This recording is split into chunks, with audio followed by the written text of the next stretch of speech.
Hello everyone, good morning. আজকে আমি আম ভর্তা বানিয়েছি।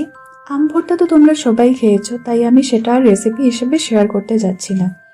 আমি জাস্ট তোমাদের সাথে শেয়ার করছি কিভাবে আমি বানিয়েছি।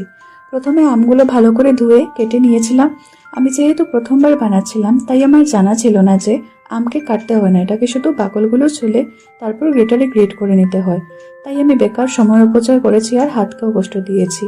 তারপর এটাতে দিয়ে দিলাম চিনি, শুকনো লঙ্কার গুঁড়ো, পরিমাণ মতো লবণ আর স্বাদ মতো কালো লবণ। কুচি কুচি করে কেটে রাখা কাঁচা লঙ্কাগুলোও দিয়ে দিলাম। কাঁচা লঙ্কা বেটে দিলেও হয়, কিন্তু যদি ঝালটা বেশি হয় আমার ভাই ওরা খেতে পারবে না, তাই জন্য এইভাবে দিলাম। তারপর পুড়িয়ে রাখা শুকনো মরিচ দিয়ে ভালো করে মেখে নিলাম।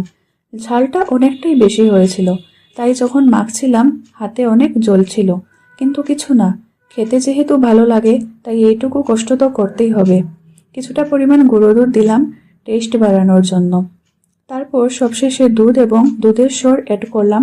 এটা করলে নাকি অনেক ভালো হয় খেতে। সত্যি অনেক ভালো হয়েছিল, খাওয়ার পর এটা বুঝতে পারলাম।